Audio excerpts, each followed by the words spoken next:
Hello, everybody. Welcome to Planet FPL, the world where everything revolves around Fantasy Premier League. My name is Suj.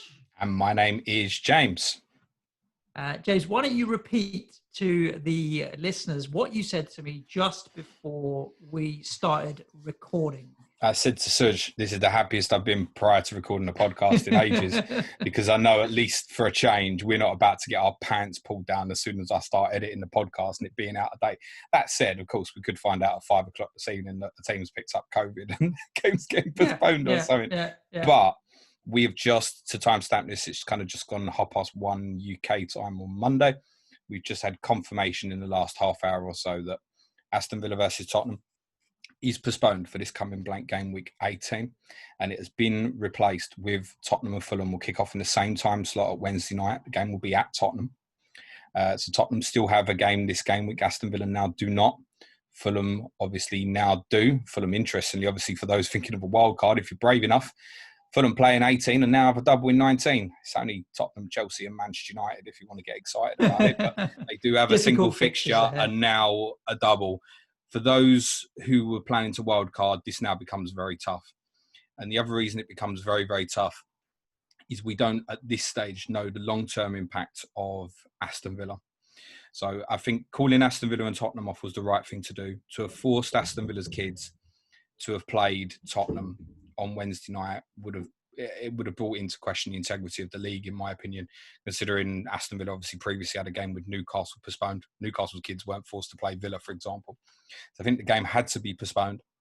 I think that if Fulham have, as what is suggested, only found out about the intention to rearrange this game after their extra time victory over Queen's Park Rangers in the FA Cup, that's bang out of order. They should have had that phone call on Friday, because all of us in the community knew that it was quite easy to slot Tottenham and Fulham in its place. That decision should have been made on Friday. Just say, look, give Villa some time. I mean, to go back further, when they rearranged Burnley, Manchester United into this game week and City and Villa into 19, Tottenham should have had a fixture. They should have moved fixtures around to make... It was bizarre that they rearranged them fixtures and didn't give Tottenham a fixture, knowing that the main problems were going to be Tottenham and Manchester United because they're in the Europa League. City have got the fallback grace of the last 16 of the Champions League being spread over 4 midweeks. So there's 2-3 weeks for them there. The City and Villa could have gone into there. But for the wildcarders who are probably thinking more load up on United, City, Villa, we don't know the situation with Villa at the moment, to the extent of their game with Everton at the weekend's been moved back to Sunday, as has Fulham, Chelsea been moved back to Saturday. So we've now got a Saturday morning FPL deadline rather than Friday night, which is good news for a lot of people. More information is good rather than a Friday afternoon panic. So at the moment, Villa-Everton scheduled for Sunday, 12 o'clock. Now, they could have a double. They could have a single if that's postponed, just play Manchester City. They could have a complete blank if Man City's postponed as well.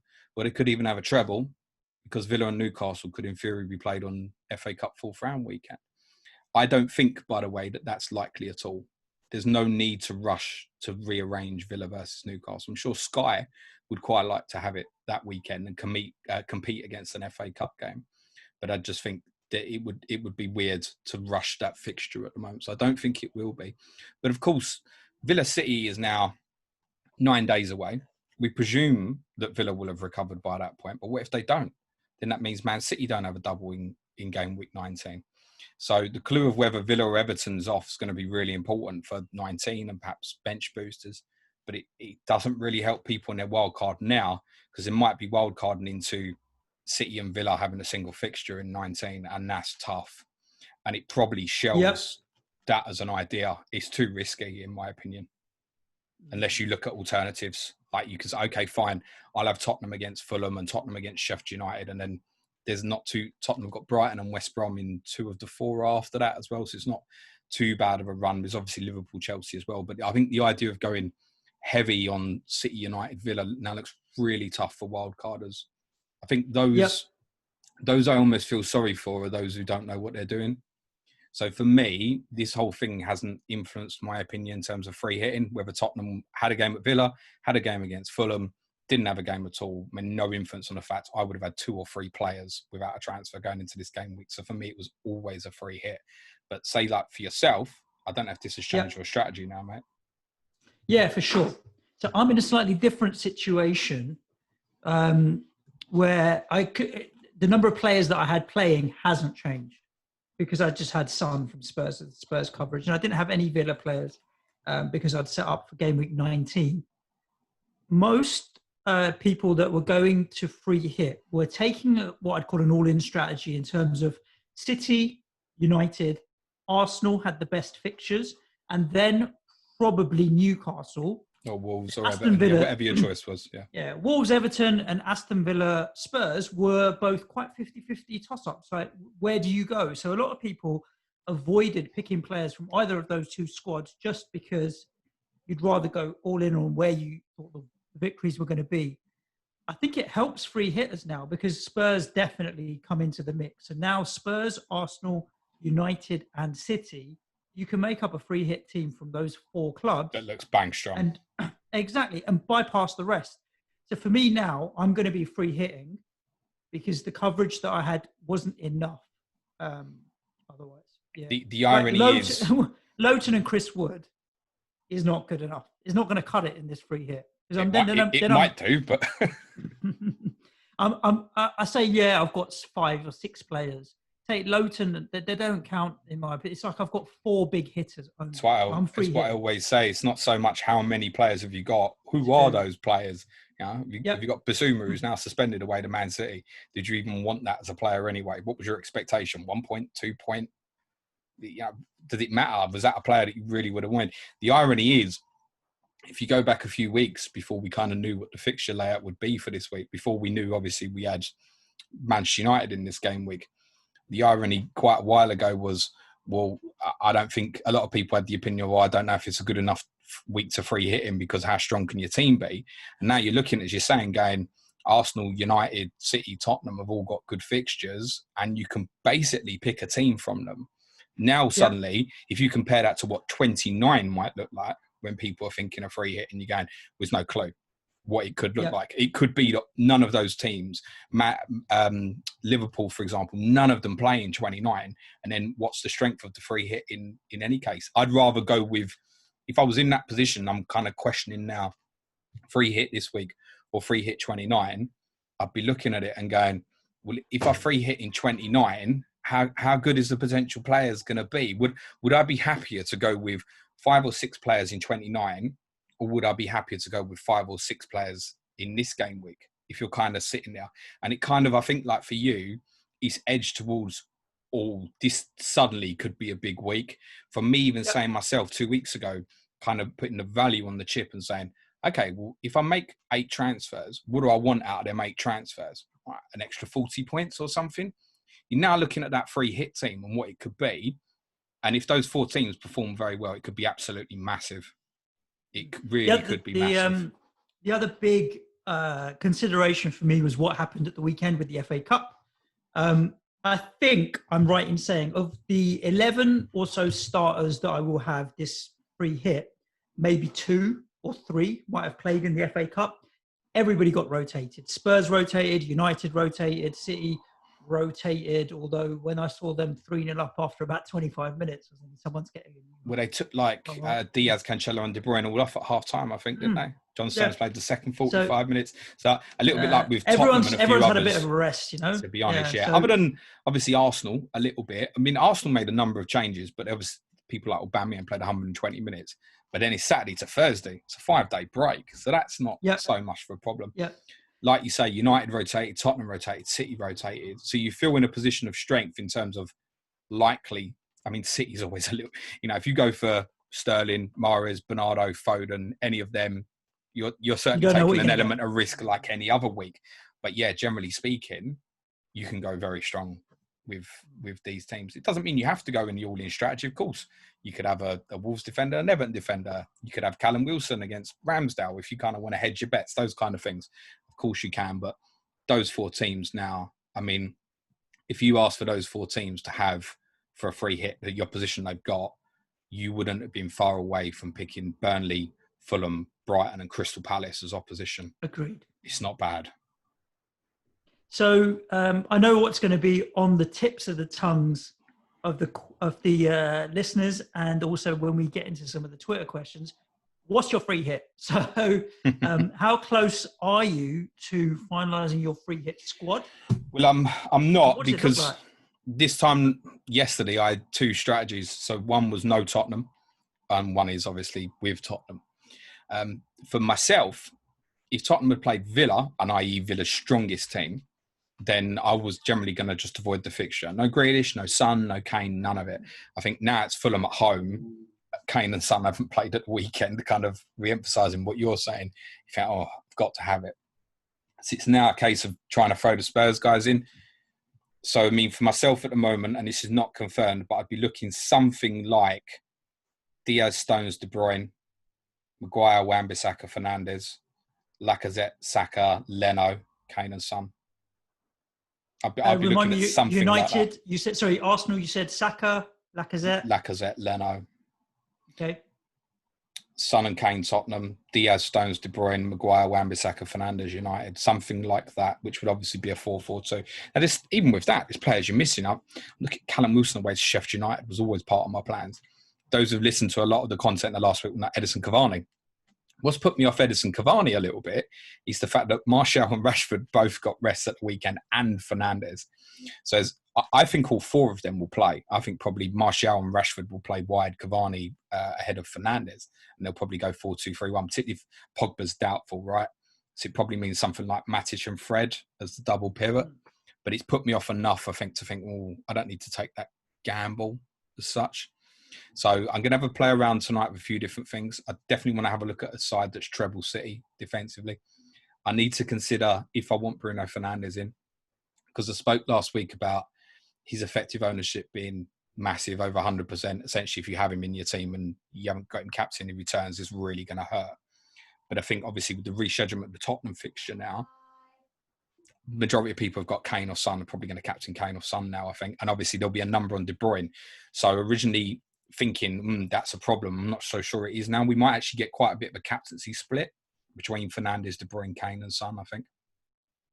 Yeah, interesting. I've got mine. Let me just put it up in front of me at the moment. I've got my triple Arsenal coverage is actually Leno, Gabriel, and then I've got Runarsson in goal, just to hedge my bets in case Leno doesn't play. But I've gone defensively on Arsenal. I've got no attacking assets. My City three are Stones, Cancelo, De Bruyne. So I've gone double defence. United, Wan-Bissaka, Rashford, Fernandes, Son and Kane. And then I've got Clark from Newcastle. So I'm going to be playing a 5-4-1. The concern for me is going to be if City go big. Even just rattling up 3 goals in 30 minutes and then just literally putting their feet up for the rest of the game. That could happen, as they did in the Cup on Sunday, right? So De Bruyne is it for me. But I feel like just looking at the front 5, right? You've got Rashford and Fernandes, Son and Kane, and De Bruyne. Oof, tasty. And then I've got double City defence. Wan-Bissaka, mainly because I can't afford Harry Maguire, but Wan-Bissaka will do. Kieran Clark's got a decent fixture. Gabriel's, I'm obviously going to wait and see he's back from COVID lands, but he's picked up a couple of attacking returns as well. I know Crystal Palace are big and strong at the back, but you never know off a set piece. And Leno is fine. So I feel fairly covered with a good 5-4-1, and I feel like it's different enough that it might give me a differential, but covers off all of the bases that if anyone particularly there's not anyone that will really hurt me, if you know what I mean. I genuinely think even 5-4-1, as you're saying, 5-3-2, they're okay. I know for a free hit, I would generally prefer to not go that way because listen, you always go double or triple defensive. It's going to hurt. Trust me, as someone who's gone treble Liverpool or double Liverpool for majority of the last 18 months, I know what that feeling's like. But you could go a back 5 of, say, I don't know, Cancelo, Diaz, Stones, Eric Dyer's, and then we haven't mentioned Kieran Tierney, another one.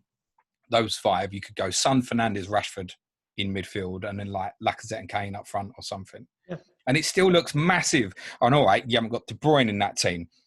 I think what most people will do with the free hit is the 4 big names, De Bruyne, Fernandes, Kane, Son. The majority of people are going to have those 4 players. I think the ownership of all of them is going to be really high.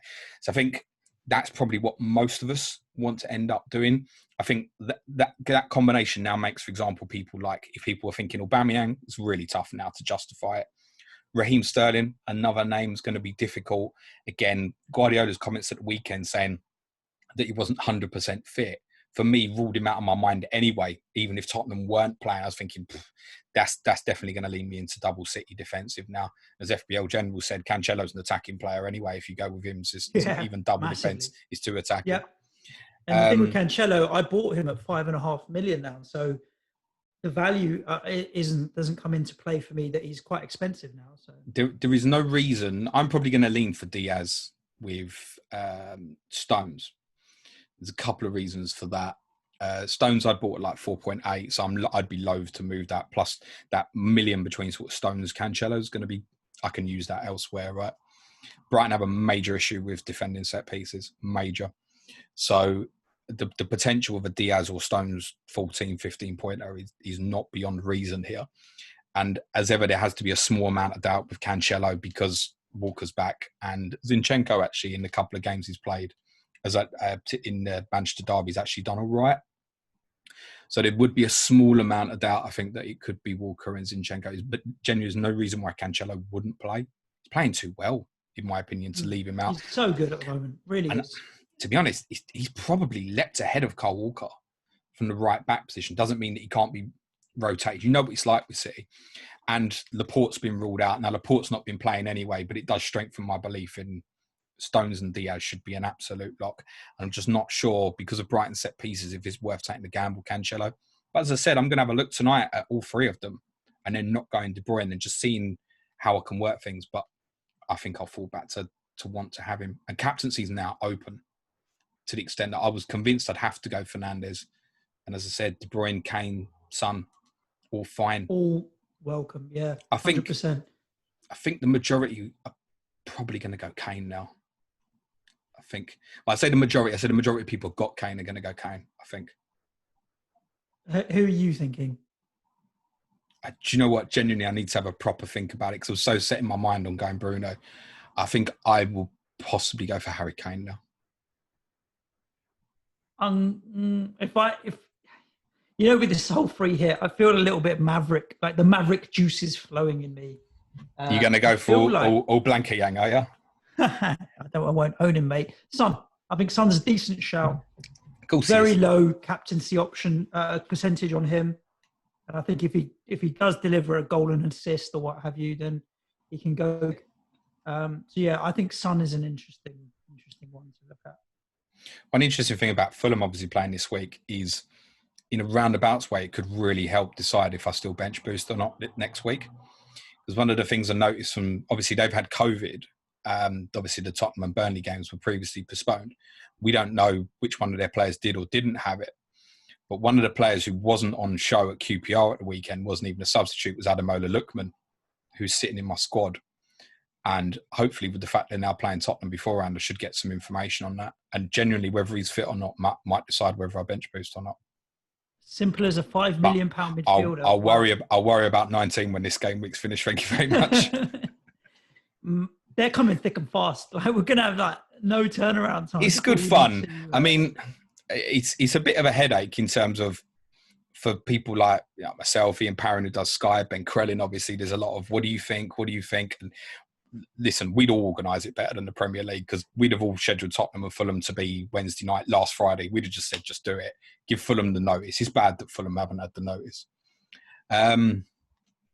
But it's what hasn't worked for some people with the postponements recently might have now fallen into their laps. You might have had people who were sitting there going, well, I only had 5 and I didn't want Kane and Son versus Villa. I wasn't bothered about it. Now this fixture and looking and going, okay, well, I can add a couple more in from -4, get me a strong 7 or 8, and I might run through. Or there's people who've landed on more or less games now. It's going to be people who've had people like obviously Grealish, Watkins, have just lost them. So what do those people do? As I said, those who were wildcard, and I think we're looking to go double or treble Villa. You think people like Emi Martinez, you'd have gone, he's a given. He's going to be missing for a lot of people now this week. So some people are winning here, some people are losing here. But week to week, there's uncertainty. And for all the planning that we do, there's only so much advice we can give because, I mean, the situation is so unfolding that, I mean, this time next week, we might not even have football. I think we will now. I think the Premier League is stringent enough to get through this. I think it will be allowed to carry on. I don't think it's a Premier League decision or concern, mate. I just think I've heard Boris is giving another press conference today in the evening or something. He's going to try and strengthen the lockdown situation even more. Like it's not. Imagine the irony of that when he cancels football. Premier League have got something right for a change. I say they got it right. It's not fair on Fulham, but they've done right by Tottenham by arranging a fixture. You haven't hit the free hit, have you? No. Fine then. I won't till at least sort of midnight-ish tonight, and I'll only do it, to be honest, even if I did that, I'll probably just make 1 or 2 transfers, see it as a potential -4 if I'm conscious of price rises tonight, and still I probably won't activate the button till sort of lunchtime. So if you take a -4 tonight and then you hit free hit tomorrow, do you get your 4 points? Yeah, it cancels it out. Yeah, it's the same. If people have sort of taken I know there's one person I've been speaking to who's taken a -20 already this week, as you do. Yeah, each to their own. But obviously in that person's case, I don't know what their situation is now, but a wild card would cancel the hits. So you get the 20 points back and you can rearrange your team. So that's obviously an option for people. I just think I was never keen particularly on the wild card idea anyway because of the length to the end of the season more than anything else. Yes, you would have got the best of 18, 19. You can't even guarantee that now because of Villa. And of course, you could take that strategy and you could say, I'm going to leave 3 Villa on the bench this week, like Martinez, Watkins, Grealish, and you never know. You might land into an unbelievable treble game week next week, but you might also walk into nothing. Yeah. We just don't know right now. Agreed. We're going to answer a few questions on Twitter, if that's all good, James. We haven't had millions in, like we sometimes get, but we've had hundreds of thousands. So we will get into them. Now, we have obviously covered a little bit around the free hit and what have you. So if they're repetitive or we can't answer it because we can't predict the future, then we won't. But appreciate everybody chipping in with their questions as well. Starting with FPL Beagle, who didn't even send in a question, James, just said, looking forward to this one. Well, well done. Cheers. Okay. It's the best question we've had in ages. FPL Unhinged. Spurs captain midweek. Should the Villa game go ahead with a depleted squad? Well, now we know that the Villa game's not going ahead with a depleted squad, but you are playing Fulham, who are where they are for a reason in the table. And they've been getting better, it's worth saying. Yep. They have been getting better. I think the whole Villa thing, the fact the Fulham game has been arranged now, at least gives owners clarity for what the situation is with Tottenham. Because, as I said to you, my intention was to go no Tottenham for Villa away. But then thinking, if it's the team that played against Liverpool Friday night, then shit, I need to have probably at least Kane and Son, if not 3 of them. Now, at least we have the clarity. That's important. We know where we stand. We know that Tottenham are playing Fulham this game week. And yeah, if you're on the free hit, you're going to want some, aren't you? Anderson, this is an interesting question. Keeping Spurs assets in the team with a view to Villa postponement, meaning a new fixture for Fulham, ? I'm not sure I fully understand. He's saying is the Fulham game taking over the Villa game? Yeah. I told you a lot of these questions would be dated, didn't I? Yeah, I didn't.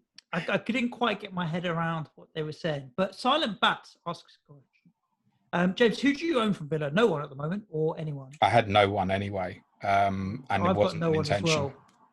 So there's uncertainty about Villa. Obviously, we know 18 is now blank, but they could have 2 or 3 in 19. Hold or sell? Christ, it's so difficult. It depends on if you're saying hold or sell, then I presume you're not playing a chip. I think if I had Villa players, I'd be keen to try and leave them on the bench this week. If you've got Watkins, Grealish, Martinez, it's probably better to do that. Hold, leave them. And if it falls nicely for you come Friday night, Saturday morning, you've got more information, then brilliant. If not, then you can obviously still bin then.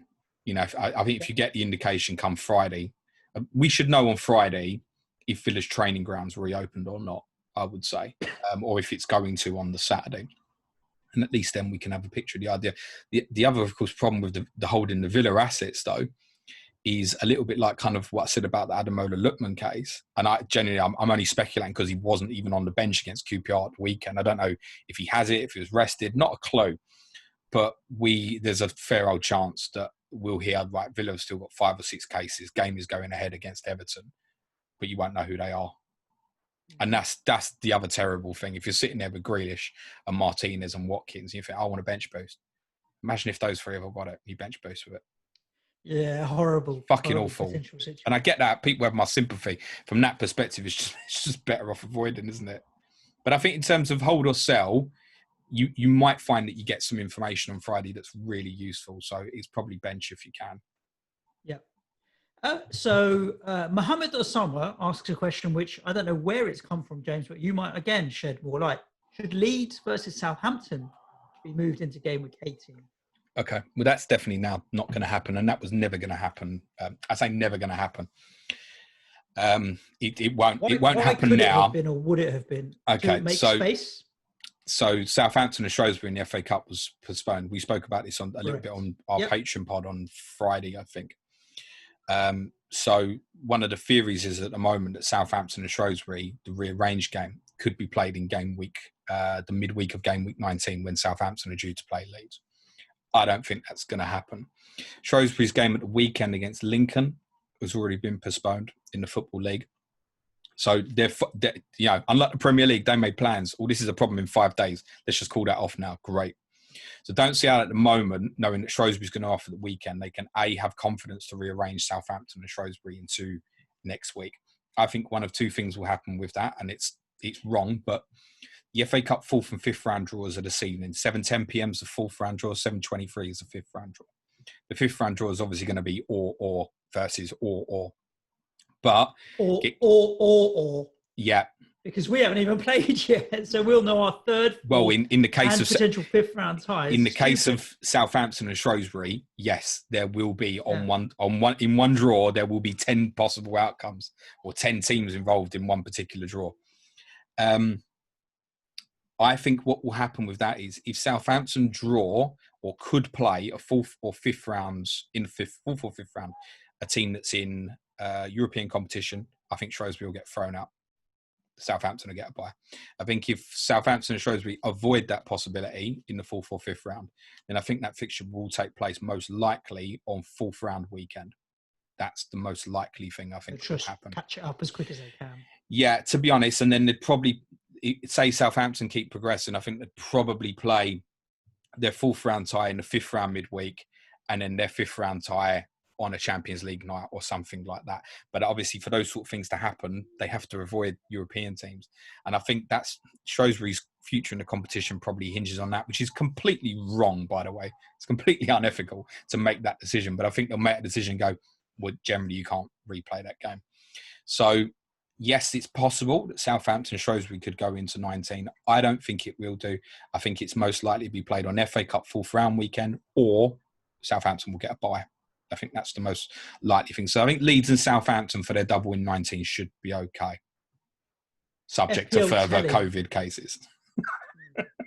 We add that caveat to everything we say now. FPL Telling asks about the Spurs, Fulham, Villa, blah, blah, blah. But the question at the end is which Spurs defender to look at. Now, you mentioned Son and Kane. And Davis, obviously. A Spurs defender. I mean, Eric Dyer at 5.1 is the cheapest locked one that you would think, right? 100% is the one to get. Yeah, Dyer, Aurier, if you really felt frisky at 5.2 is only 0.1 more, but I don't see the point. I wouldn't take the risk on Aurier. My view on that would be obviously Doherty played on Sunday. Aurier wasn't in the squad. Aurier was kind of jettisoned back out the team after his ridiculous penalty he gave away against Leicester, but obviously then did play against Brentford in the League Cup when Doherty was suspended and did okay. I think it will probably be Aurier against Fulham, but there's no guarantee in that. And I would say Reguilon probably 85-90% likely to start. But if Eric Dyer's got limbs attached, he's 100% he will play. Let's keep it moving. Okay, so Mohammed Osama says, double Man City defence plus KDB, or one defence plus two midfielders. Let's throw into the mix even three defenders. I just think, Mohammed, whatever you can afford and are comfortable with, none of those options are bad. I think it's what you can afford. I'm going two defensive, one midfielder, because I think I can cover off the attacking side with Spurs and Manchester United easier than I can cover off the defensive side. So I think Gundogan, will fall into a lot of teams. Just because of the value essence of it. People maybe say wanting, I don't know, a backline of Dyer, Tierney, Maguire and Cancelo, for example, and deciding, right, I only want one, because a lot of people just don't want double defence for anyone, right, which is completely understandable. Yep. And then so you try and fit in the other pieces. Someone like Gundogan, Foden, if you've got the balls. Bernardo Silva scored a couple at the weekend. Listen, if these guys play, I mean, Gundogan probably plays. I don't think he's a great FPL asset. I know he's got returns very recently. But I think in some of these games against almost weaker opposition, I'm not convinced that the breaking forward from midfield is going to be so much of a thing when they're going to have more of the ball, to be honest. Although that said, he obviously did score against West Brom. So Gundogan wouldn't be one for me. Another name we haven't mentioned is Gabriel Jesus. So Sergio Aguero is self-isolating. Wasn't fully fit anyway. So he's not going to start the game against Brighton. So you presume that Jesus probably does now. But then again, I think to fit in Kane, Son, De Bruyne and Fernandes, to fit in a Gabriel Jesus as well probably just becomes too difficult. And there's the unreliability in terms of how we trust him as an FPL asset. I wouldn't go near Jesus. Interesting. Yeah. James, we've got another different question now. We're going to mix it up because Tony McBride says you'll definitely have time for this one, lads. You ready, James? Yeah, go on. If you were a biscuit, oh, okay. Would you be and why? Aaron Wan Biscuit. Do you know what? I'm homeschooling, right? So my son, who's 8, is sitting there. While you answer, I'm going to ask him what type of biscuit his dad would be. I've got to answer. Oh, Jesus. You've got to answer yourself, mate. Probably be a digestive, fucking boring. Let's go custard cream. He's easily breakable on the outside. Perhaps not the cleverest on the inside. Bit mushy. Has your boy got an answer? Yeah, but he looked at me and said chocolate. Okay. Chocolate biscuit. I asked him why. He said, I have no idea. And then he changed his mind and said rich tea. Okay. As you are. Maybe he knows more about my bank account. Maybe jammy Dodger, as I said, a bit spongy in the middle. Not the brightest. I think I would.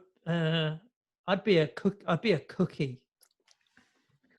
Full fat like cookie. A chocolate chip Maryland. Mm-hmm. Jassim asks James, what are the chances of the Villa Everton game being dropped to make it a single for Villa? Like, I suppose we have no information, basically, right?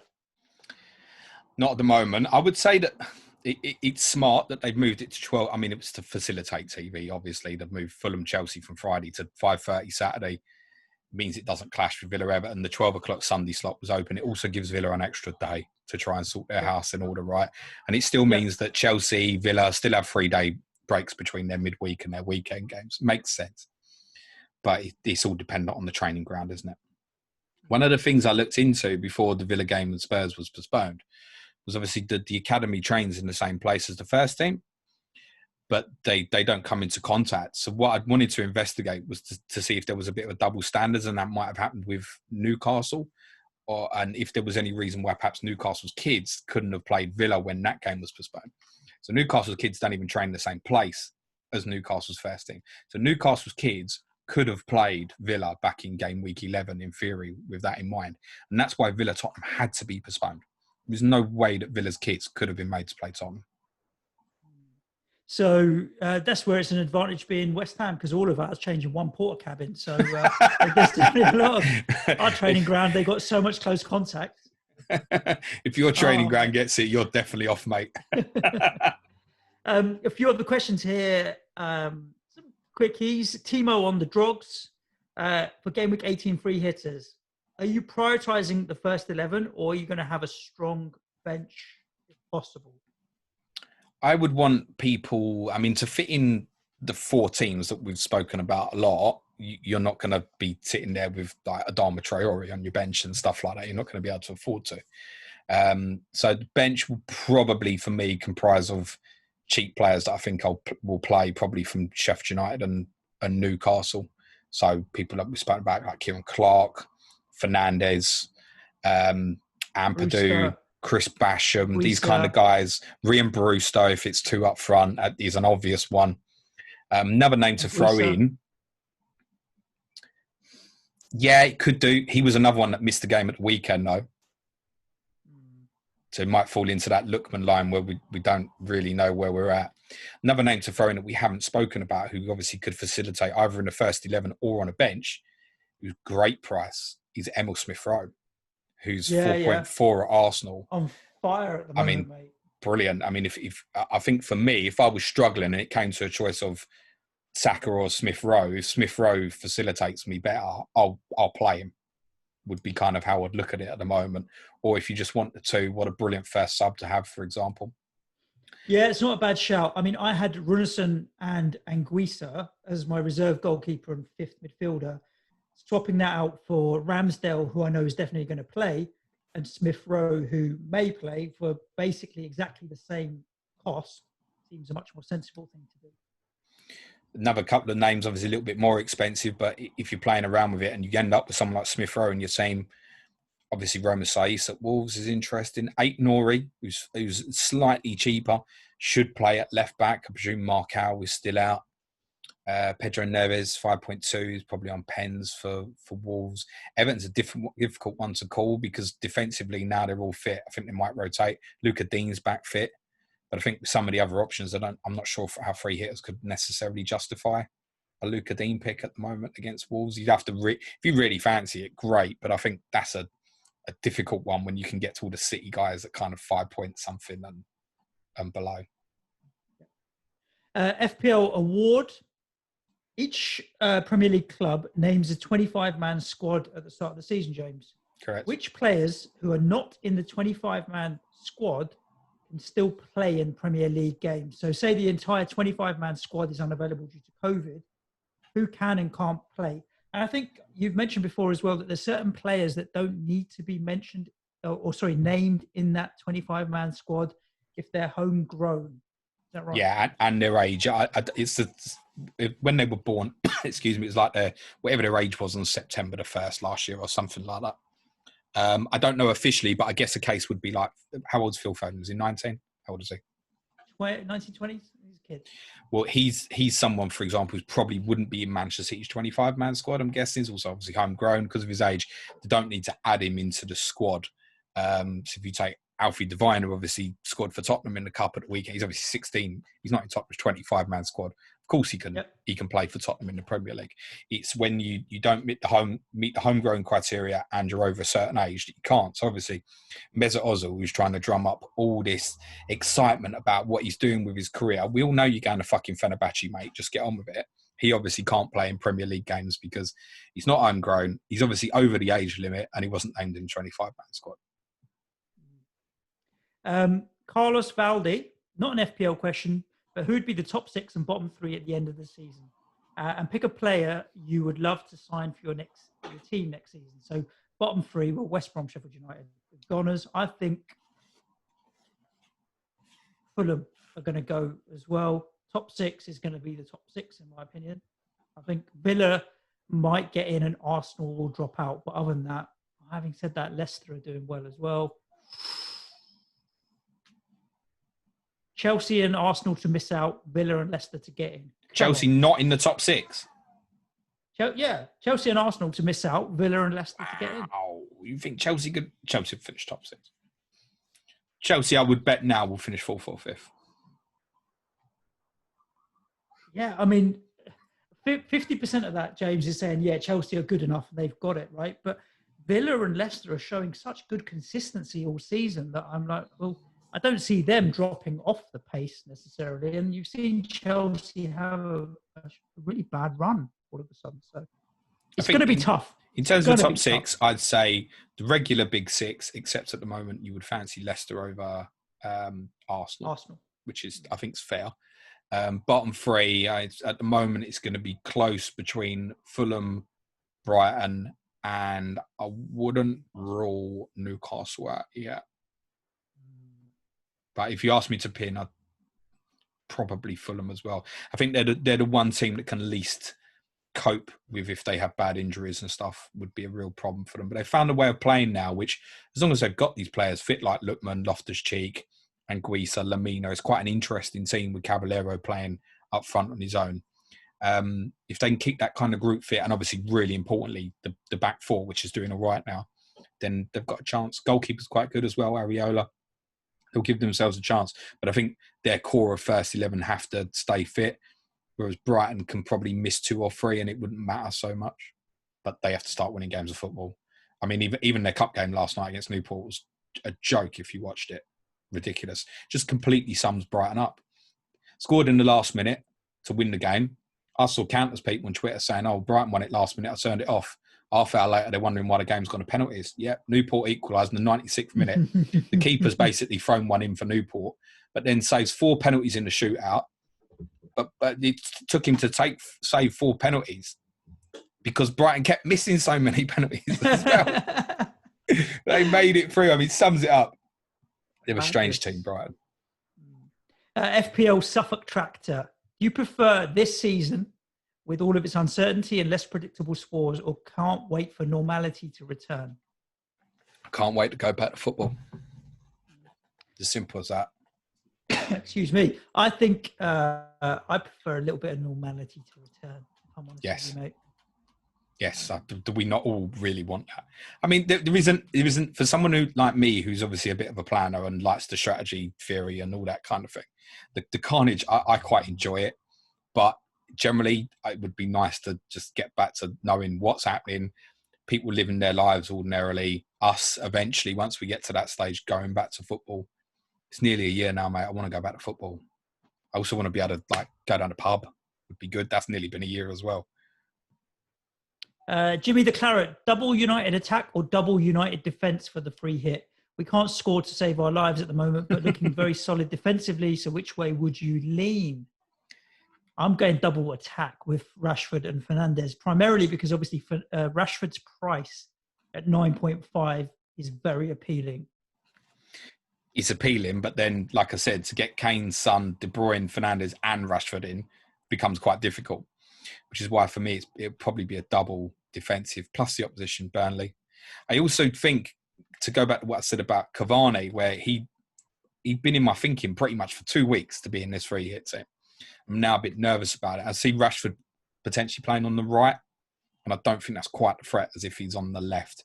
And the uncertainty about that, I could be completely wrong. He could play through the middle, he could play through the left. Him and Martial could play a split forwards. I could have it completely wrong. But the uncertainty around how that looks, I think it's almost enough to want to put me off for a 1 week punt. FPL Kim Jong-un, is it inevitable that the pod will be recorded and the Premier League would announce exactly what's happening? Not this time. We're wise enough that James and I have been messaging this morning just to hold fire and wait till the Premier League did announce something. But as James so aptly put it on Twitter earlier, the Premier League couldn't organise a piss up in a brewery. They really couldn't. FPL Kaká. This is an interesting thought, James. Aguero is isolating at the moment. Correct. As we know. Why is Jesus not a more obvious free hit pick? A, because he's shit. B, you can't trust him. Look, Gabriel Jesus, obviously, playing an attack for Manchester City, could go off in any game. You or I could go off playing up front in that team if they play like they can, right? But again, I mean, even more so, would you rather have Rashford or Jesus on a free hit? Rashford. So would I, right? And I've just spoken about the difficulty of perhaps facilitating Rashford in now with probably wanting to get Kane and Son. So Jesus, not for me. You can go for it by all means, but you got warned. We've been through all the Twitter questions here, James. The others all actually ask us what we're going to do, whether Spurs play Villa or Fulham, and we've obviously dealt with that. I've got one other question that I'm going to put into the mix, James. Go on in. Specifically West Ham related. We could maybe even look at it in a little bit more detail on Tottenham. We're in the market for Eddie Nketiah. So I see. Yeah. Thoughts? Not good enough. 20 to 25 million. It's fascinating. I'll tell you why I'm intrigued, because I don't watch a lot of AFTV these days anymore, but I do remember very specifically off the back end of the America tour in the summer, he was flavour of the month. Everyone was raving about him. He was doing good things. His goal scoring record, not at Premier League and elite level, is solid. Under 21s for England, Premier League 2 and whatever else and what have you. He's not had the most consistent run at Arsenal. He's also playing in a crap Arsenal quite often. So for 20 to 25 million, I feel like he's worth a punt. Is he better than Haller? I don't think you can compare, can you? Well, the fact that you didn't answer that straight away tells me enough. I don't think it's a fair comparison. Would I rather have Nketiah than Haller? Yeah, I probably would rather have Nketiah. That's better. I'd rather have Nketiah in my squad than Haller. Yeah. If you sign Eddie Nketiah, he only plays if Antonio ain't fit. Sure. So for now, yeah, but he might as well stay on the bench at Arsenal. Yeah, because he's going to get half a season, because Antonio never plays more than half a season, mate. Possibly.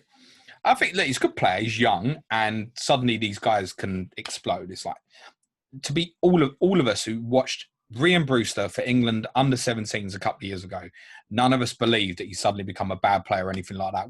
All of us who've seen him, and particularly everybody at Liverpool knows this, there is an explosive player in there. Sometimes you make certain moves in your career and suddenly it's gone. And it's really difficult to get it back. And he's obviously playing in a team that's really struggling for confidence. Congratulations, Blades, on winning the weekend, by the way. Just. Yeah. And Nketiah, I feel, has had chances at Arsenal this year. I mean, there's been times where it felt like he was getting favouritism over Lacazette. Now it's become clear that it's gone the other way. I think those opportunities have happened for him. And in my opinion, he hasn't grasped them. I think he's a good player. I don't think he'll ever be a great player. That would be my opinion. If you sign him, is he a bad player? Not at all. He's a good player. Do I think he's good enough to play up front on his own for you every week with your style and the amount of crosses you want to put in the box with people like Souček, etc.? I don't see it personally. So we've also got potentially Josh King in the pipeline coming in, and he's a more similar player to. I'm getting asked questions, James, about homeschool in the middle of a pod. Just 5 minutes, boy. Exactly. He's telling me that he's not got to log into his next class until 2:30. I'm like, you know what, mate? If you miss classes, What am I going to do about it? But Josh King in the pipeline, he's a more similar player to Haller in terms of hold-up play. King will fit your style more, and also Josh King's another one. 100%. Like, when Antonio's fit, you can play him in a wide area. I really want to play him on the left. Yeah. I think that's a more suitable signing for you. Although, obviously, to flip it on its head, someone like Nketiah's obviously got more potential than King in terms of what he could go on. I think so. Yeah. Nketiah almost, for me, is a £20 million bet. So if we were going to pay 20 to 25 million, he might go down in value, but we can farm him off into the Championship or something like that for maybe 10, 15 million. Whereas if it goes well for him, suddenly it might be 40 a couple of seasons down the line or something. So I think it's a fair bet to make on Nketiah. Interesting to see. There's not really been much other movement in the transfer window so far, other than it feels like a lot of clubs are trying to offload players more than anything else. It will be a quiet window. Robert Snodgrass has obviously gone to West Brom from yourselves. I did check his FPL price. You don't need to check it twice. I can promise you. Charlie Austin's gone on loan to QPR. I think Sheffield United are probably going to perhaps be quite busy in the loan market. I really don't expect many big moves, to be honest. Be very surprised. I don't see a lot of business happening from the big clubs. If we've just got a little bit of time, so can I just cover Game Week 29 very briefly? Yes, there was a question around Game Week 29. I think, let me pull it up. Obviously, there's 5 teams who went out of the FA Cup this weekend. Now, where we think what's going to happen... 6 by tomorrow, mate. Tonight, you mean? Well, by the time we record tomorrow, it might be 6. Yeah, or the FA take pity with Shrewsbury and give them a bye rather than Southampton. Yeah, I don't think so. So Newcastle went out. They were due to play Brighton in Game Week 29. Now, at the moment, that could still go on, but it's not off It's not on at the moment because obviously Brighton went through against Newport last night. We think in the majority of cases that the 29 fixtures are going to be moved to 26. But for cases like this, Brighton against Newcastle, there is no guarantee in any case that it would even be moved to 26. Because, for example, they might decide to put Villa v Newcastle in 26 instead. So Palace also went out. They're due to play Manchester United in 29. Leeds are out, beaten heavily at Fulham, starring Mark Wright from Towie. So Fulham and Leeds is scheduled for 29. Villa are obviously out. Now, they're due to play Sheffield United. So unless Sheffield United gets to quarterfinals of the Cup, you can see that being on in 29. And West Brom are obviously out. They're due to play Everton. One of the cautions is, and part of the reason I mention it is, any fixture in game week 29 where both teams have, or at least one team hasn't made the FA Cup quarterfinal, is going to happen on that weekend. Now, those that are currently, before the draw tonight, the 5 most likely fixtures, they don't particularly appeal massively.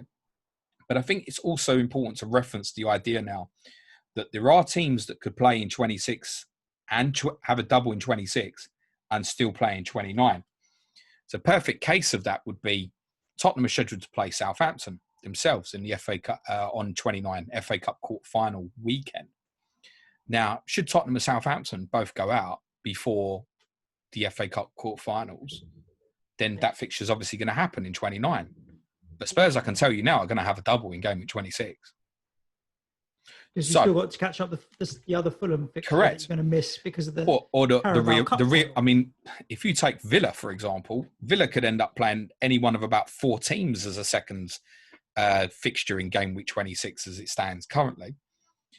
But Tottenham obviously will get a priority. It's almost a certainty. In the midweek game week 26, they're either now going to play Villa away or they're going to play Fulham away. It's almost a certainty.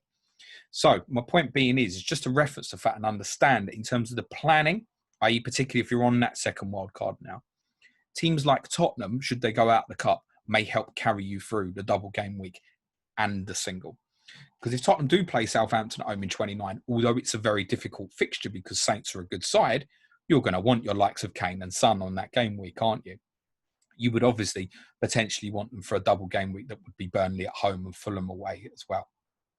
So just bear that in mind that there are teams that could double in 26 and yet still play in 29 as well. That is possible. There were several. I mean, City's another case as well. Should they come out the cup, for example, and there are a few others. And obviously, if we retain our second wildcards for that period and we know where we stand, it might be a massive advantage to be able to navigate. Pretty much any team that's had a game postponed, in theory, could play in 20, have a double in 26 and still play in 29.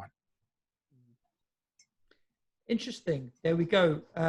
So a shorter pod for you this week, obviously, because we have no games to review, but we have given you a rundown on 18.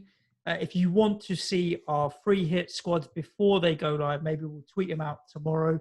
I've not really tweeted much over the weekend, James, more watching than tweeting. I didn't have anything funny to say.